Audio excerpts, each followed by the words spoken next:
Ej, krsti gusle najviše svetinje, na koje se srpski rod zaklinje, od velike kosovske propasti, simbol ste mu slobode i časti.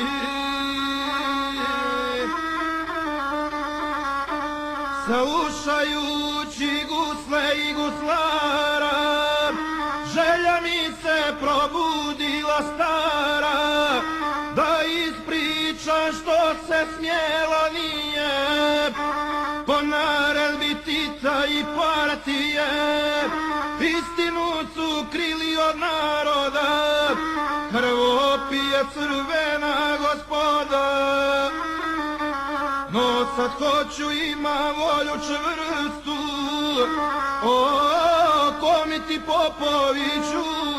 krstu.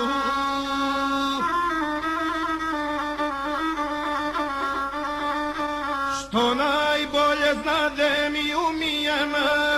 sve da kažem, ništa da ne skrijem, o velikom crnogorskom sinu, što junački živje i poginu, mamu ime umirati neće, dokle gore pod ostrog svijeće, dok gusala i guslara ima, krsto zrno živjeće sa njima.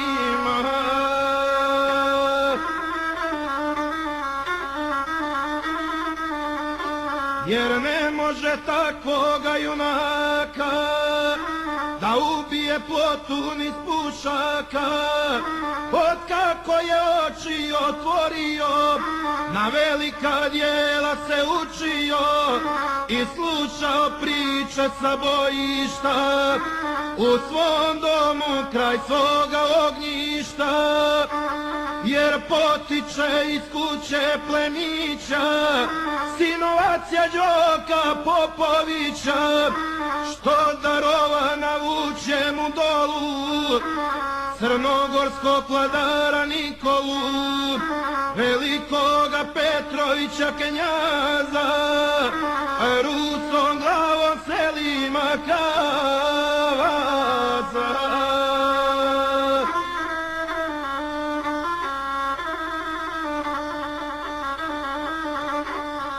Mladom orlu kad porastu krila, put neba ga vuče neka sila, pod oblakom onda gordo leti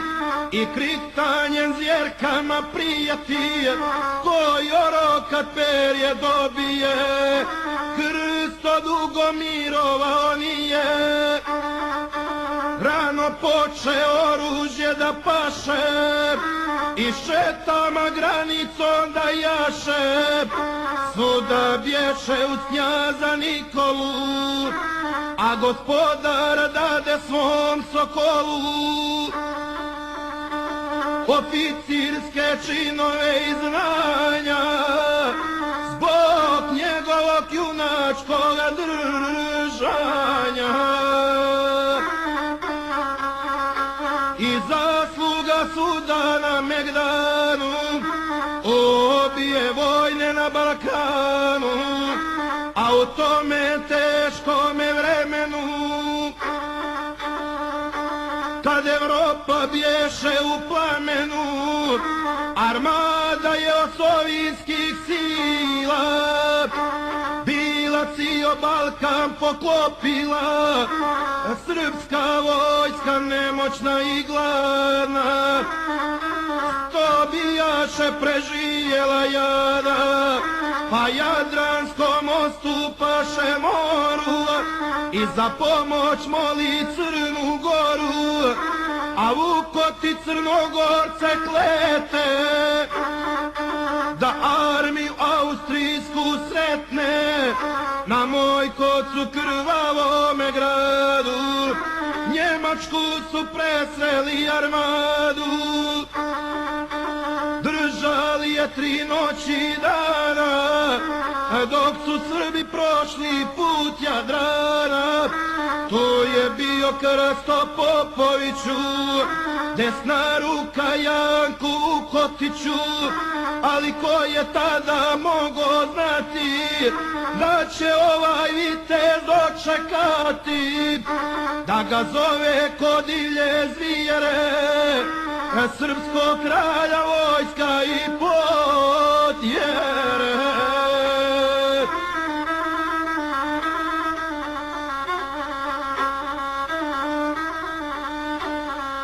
Jer kad najzad svanu dan slobode za sve južne slovenske narode, i kad Crnu Goru i Srbiju sjediniše u Jugoslaviju, mislio je Krsto Zrno tada da njom treba Petrović da vlada, no državi novoj posta vođa Petar I unuk Karađorđa. A oficir crnogorskog knjaza zbog vojničke časti i obraza, kraj Nikole nemoćna i stara, nešće Petra prizna za vladara, nit njegov Aleksandra sina, no je ova ljudska veličina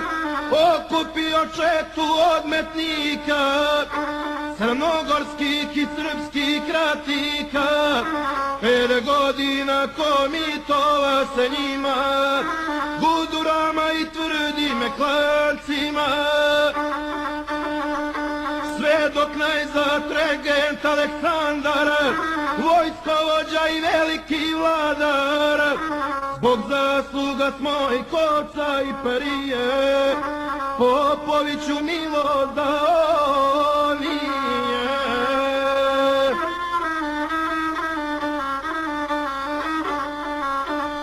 Poštova je odano sve vojnika, kralj praunuk vožda mučenika, komita je četu raspustio i od tvrde cuce se vratio,